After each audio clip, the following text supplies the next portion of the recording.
Marriage is another name of expectation. Exactly, marriage is a process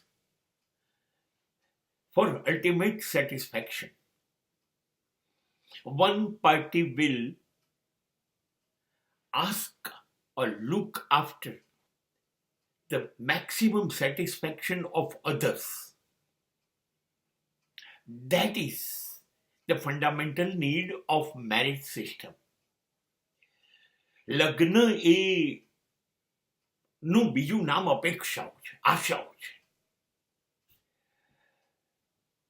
ખરેખર લગ્ન કરવામાં આવે છે સંતોષ માટે, કે બે સજ્જનો, બે ભલા માણસો ભેગા થાય અને એકબીજાને સુખી કરવાના પ્રયત્નો કરે. આ વ્યવસ્થા અદ્ભુત છે ને આ જ હોવી જોઈએ. પણ એવું બનતું નથી. જેવા જોડાઈએ છે ને એટલે પત્નીની અપેક્ષાઓ એ પતિ માટે અને પતિની અપેક્ષાઓ પત્ની માટે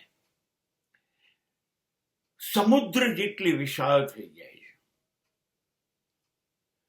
મને આ જોઈએ છે, મને તારે આ તો કરવું જોઈએ ને, તારે આમ કરવું જોઈએ, મને આ ગમે છે, મને આ નથી ગમતું, મને બસ આ જે છે એ અપેક્ષા છે.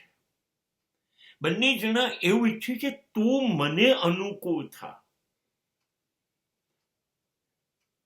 તું એ કર જે મને ગમે છે,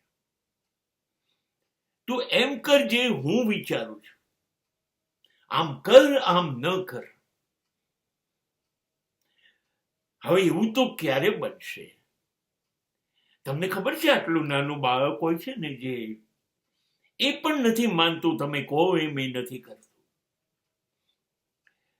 તો હવે બે સ્વતંત્ર વિચારસરણી વાળા માણસો, બે અલગ અલગ સ્વભાવ, શોખ, પસંદગી વાળા માણસો એકબીજાની પસંદગીમાં હા કહી દે, એવું કેવી રીતે બનશે?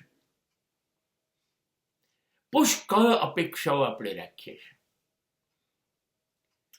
અપેક્ષા વગર જોડે બેસી ન શકાય, હસી ન શકાય, રડી ન શકાય. આ તું કરે ને આ તું ન કરે, એની વચ્ચે ચલ બંનેને જે ગમે એ કરીએ અથવા બંને જે કરીએ છે એને ગમાડીએ. આવું ન થઈ શકે. આ જ વસ્તુ સુખી લગ્ન જીવન આપશે.